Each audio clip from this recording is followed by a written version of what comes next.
we get to this video, which is a very cool video, you should keep watching, I need to say something very exciting, and that is we have been nominated for two Poppies Awards. Basically the Poptropica Help blog runs this thing called the Poppies, and this year we have been nominated for Best Fan, Most Popular Poptropican, and 2 of our videos have been nominated for Best Fan Video of the Year. So the link will be in the description to vote. Thank you so much for nominating us. It means a lot. So yeah, go vote for us and on with the video. Unlike our previous videos, this video was actually a suggestion from one of you guys. Somewhere deep in the jungle suggested that we rank Poptropica Foreshadowing, and this video is almost that. We are going to be discussing Foreshadowing in Poptropica, but we won't be necessarily ranking them. Instead, we'll be looking at 4 different types of foreshadowing, using Poptropica Islands as examples, and we'll be looking at how each type of foreshadowing does things right, wrong, and how it can affect the storytelling. Now, this video isn't a direct sequel to our Poptropica plot twist video. However, the foreshadowing we'll be discussing in this video are all from plot twists listed in that video. So if you want a deeper understanding of the plot twists, check out that video and come back to this one. But if you've already seen that video, or just know every Poptropica storyline fairly well, then it's time that we discuss Foreshadowing in Poptropica. It's true that we aren't ranking the foreshadowing used in Poptropica. However, if we were, this one would be last. I'm, of course, talking about just straight up bad foreshadowing. This is the kind of foreshadowing that is just so painfully obvious that almost anyone can use it to guess the exact plot twist. Here's the thing.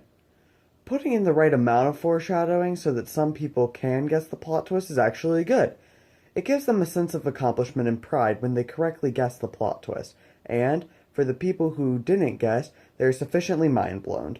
However, overdoing the foreshadowing so that everyone is just wondering why your plot twist is even supposed to be shocking is not so great. This is essentially what Monster Carnival does. Now, Monster Carnival is an absolutely fantastic island, and we're planning on going in-depth in the future about what makes this island so fantastically creepy. But the Ringmaster Raven reveal is on the weaker side of Poptropica plot twists.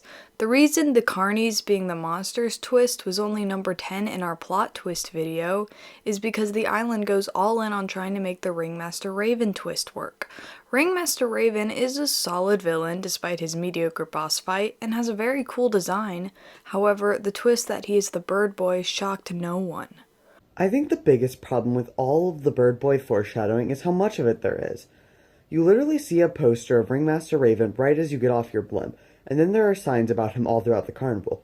This puts the name Ringmaster Raven in the player's head of who the villain most likely is, seeing as how ominous looking he is in the posters. And because you're being fed the name Ringmaster Raven so many times right off the bat, once you hear a mention of Bird Boy and see him written about it in the newspapers, you can easily put 2 and 2 together. There's a mysterious character with a bird in his name, and a missing outcast whose name is literally Bird Boy. Anyone can do the math. I think the other reason this foreshadowing is so obvious to the player is that Poptropica is a story-driven, puzzle-solving game. Therefore, every piece of dialogue, every newspaper article, and every sign-in poster you read, you remember. If Poptropica was an action game or RPG, you wouldn't be paying very close attention to every little detail trying to figure out what to do next, and therefore the foreshadowing might be more subtle. But because Poptropica's core mechanics are about finding clues to learn what to do in order to progress, the players remember everything they read, which leads to what otherwise might be subtle foreshadowing to becoming very obvious, very poorly done foreshadowing. So the main problem with the foreshadowing in Monster Carnival is that it's so incredibly obvious because it is put in a place where players are going to expect foreshadowing. You read the newspapers in Poptropica for story details and lore, which is why so many saw the Bird Boy twist coming, as the foreshadowing was planted in a place that players were expecting the story. However, another island has just as obvious foreshadowing, if not more obvious foreshadowing. However, it is placed in a way that pretty much players just brush over it. This, of course, being the mega fighting bots in Poptropica. You see, the final twist at the end is the business people own mega fighting bots, and you have to defeat them as the final boss.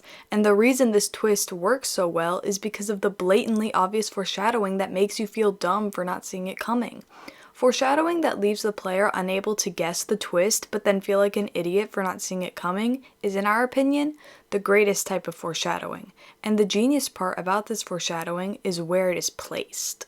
I think it's safe to say when you're on the internet for long enough, your brain just learns to automatically block ads out of your brain. You don't really pay that much attention to ads. And while in Poptropica, you're paying a bit more attention because it's directly affecting gameplay, placing all the foreshadowing within ads leaves it so that you know exactly what Mega Fighting Bots are, but subconsciously, they're not of importance to you because they appear in ads. Also, Poptropica makes up dumb brains and islands all the time. So, when you play this island for the first time, you write off Mega Fighting Bots as another one of those dumb fake brains Poptropica just makes up an island, and not as a major plot thread. However, because Mega Fighting Bots are plastered throughout the entirety of Poptropica, and it is completely impossible to progress through Poptropica without encountering their ads, when the twist is revealed at the end, you feel so betrayed by yourself for not seeing it coming. This is why blatantly obvious, but psychologically subtle foreshadowing like this is amazing for any plot twist. With obvious foreshadowing like in Monster Carnival and Poptropica, this foreshadowing is alluding to the actual twist that is going to occur. However, not all foreshadowing is directly alluding to the twist itself, but more the general twist in tone. The best example of this is Survival Island, as instead of direct foreshadowing to Myron Van Buren wanting to hunt you, it is instead just ominously foreshadowing to the darker tone of the island, leaving the player feeling unsettled and on edge. The first main bit of foreshadowing that alludes to something being wrong is found in Episode 3. We find a destroyed plane with the cargo list that tells us two things. One, everything we've been using to survive in the woods came from this plane, and two, the plane's forced descent was no accident and was caused by someone with the initials MVB. Then you get to the end of Story 3 only to discover the person who just saved you from the forest has the initials MVB, and immediately you know something is going to be wrong. And that's what makes this foreshadowing so great. You may not have known that you were going to end up being Myron Van Buren's hunt, but as you go in the story 4, the mood is immediately set and you know you need to stay on guard. This is the kind of foreshadowing that isn't giving you clues to the story, but it gives you clues to the game. And that's why this foreshadowing can actually only be applied to Poptropica and other video games. Setting an ominous tone in a book or movie can't always be counted as foreshadowing, as the tone can already be established. However, in Poptropica, you assume that the general tone is going to be goofy and funny, which means ominous messages and creepy silhouettes really set the player up to possibly high expectations of a less lighthearted story. Our last type of foreshadowing we'd like to discuss today is the type of foreshadowing that uses knowledge outside the piece of media to foreshadow the twist. An example of this is on Supervillain Island. The big twist in this island is that Dr. Jupiter, the scientist we've been assisting through the whole island, is actually the malicious Zeus. Now clearly the foreshadowing comes in Dr. Jupiter's name being Jupiter, which is a reference to Jupiter, the Roman version of Zeus. What makes this kind of foreshadowing so fulfilling is if you guess it successfully, you feel smart, knowing that the outside information you retain in your life has had a use. But if you don't guess it right, you're not upset because you can still appreciate the cleverness of this foreshadowing. And it acts sort of like an Easter egg. Even if you don't know Jupiter was Zeus's Roman name, after the twist was revealed, you can look it up and learn something new. This kind of foreshadowing isn't that mind-blowing or any sort of masterful storytelling, but it's just a fun piece of trivia thrown into the story to make it cohesive and to maybe have the players learn something. Anyone with basic knowledge of Greek and Roman mythology would have played this island, seen a guy with a white beard named Jupiter, and drawn the reasonable conclusion he is Zeus. However, someone else might have played this island, not had said knowledge of mythology, and been totally mind-blown.